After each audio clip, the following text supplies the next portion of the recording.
Hey, what's going on, guys? This is going to be my out-of-box review here for the Premium Bandai HGUC Gundam TR-1 Advanced Hazel and Expansion Parts for Gundam TR-6. Now, again, this is a p-bandai kit, and again, this was sponsored by USA Gundam Store, so big thank you to them for their support. As always, do check out the link to their site down below if you want to check out some of the Premium Bandai stuff and everything else they have on their site, and you can get 10% off everything using my coupon code there, ZakuAurelius10. Now, as I mentioned in the unboxing, I have already previously reviewed this kit, actually. At least the main kit that you get included in here, which is what you're seeing now, which is the HGUC Advanced Hazel. So there's nothing really changed about this, except for the gray runner of parts that you got there for like the joint parts and everything. That's a little bit different from the original kit. With the original kit, that runner is in ABS plastic, but now with this kit, that runner is just in regular kind of polystyrene plastic like you would see with a lot of the modern HG kits. So the good point about that is that it's easier to paint, so you don't have to worry about some of the difficulties of painting ABS plastic. So that's really the only change to the main kit here. So the rest of the review is pretty much going to focus on, I'll show you what else is included in the box, and then what you're going to be able to do with that, which is basically make a bunch of different versions of the Woundwort, a bunch of different versions of the TR-6 that you can make using some of the joint parts included with this, which is kind of the main draw of this kit. So first off, just to cover once again the basic accessories that you get, which are the same as with the regular kit. You get the beam rifle, the trigger figure hand for that, the open hand over there for the left side.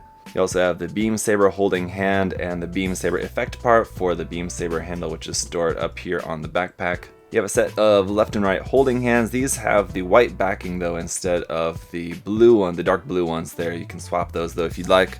Then you have some kind of optional parts here. If you didn't want this extra camera on the front of the head, you have the original or the regular V-fin of just the Hazel Custom. You can use that instead. You also have the Hazel Custom backpack parts here, which you can use instead. With the original kit, these were crossed off as just leftover extra parts that you weren't meant to use. But with this kit, with combination with the Hurdudu parts and other things, you can actually use this backpack with this to make other different versions of the kit. Then you have these little guys. These are optional parts here for the top of the torso. Those yellow parts there, you can use these for that part instead.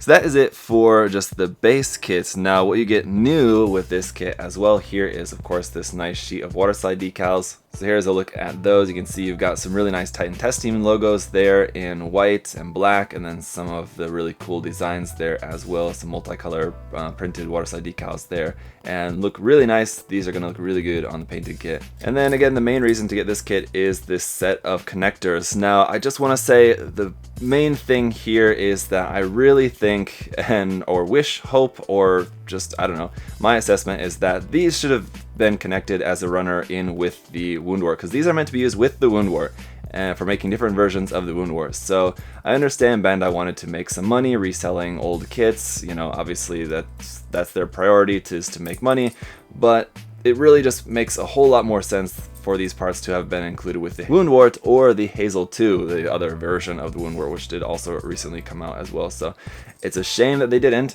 but let's get out the Woundwort and see what we can do with these. So we'll start off first just making the Hazel 2 here. I've got my Woundwort all folded up. You just have to fold the arms up like so, fold the legs up like that. And first up, we need these connector parts for the legs. So this will just plug onto there, giving him a set of peg legs here for the moment. And we'll pull the legs off of our Advanced Hazel here. You could also use just the Hazel Custom, it doesn't matter. The Hazel Custom, obviously the colors would match if you cared about that.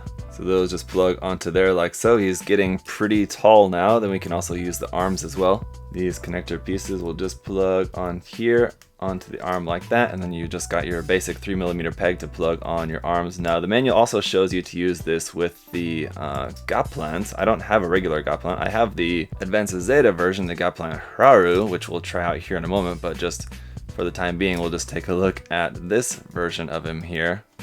Alright, then anyway, so here's how it's going to look, and it is going to look a bit goofy, as the Woundwort is just kind of meant to be very versatile, so it's just kind of meant to use parts that are just kind of plugged onto it from different mobile suits. So it just looks, I think, a little bit incohesive, maybe just because of the colors. So if this was obviously all in white or all in the Dark Titans blue, it'd look a little bit better. But anyway, the point is that it looks cool either way. I think I like this. Some people may not like the look of it. It just looks kind of weird.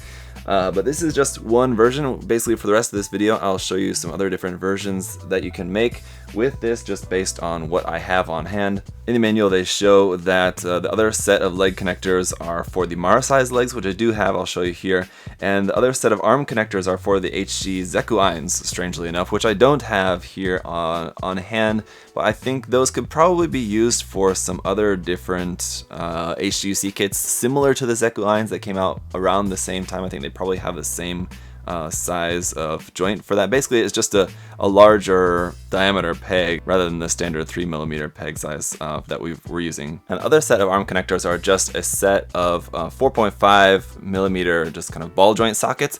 So that'd be just the standard HGC ball joint socket that you see used for like a lot of the Iron Blood Orphans kits, and some other recent HG kits are all using that. So it's pretty versatile parts that you could use with a lot of different kits, something like the Garibaldi here. But so that's pretty much it for this set. We've also recently got the HGC Hurudu, which I've got here ready to review for you guys, as well as the Primrose, which also just came in. I've got that also ready to review for you guys. I'm also going to review the Hazel Custom because I'm going to need that for reviewing the Primrose, and I haven't actually built and reviewed the HGC Hazel Custom yet, so we're going to take a look at plenty more Advanced Zeta stuff yet to come. If you guys have any other questions or comments about this particular kit, of course, feel free to leave those down below.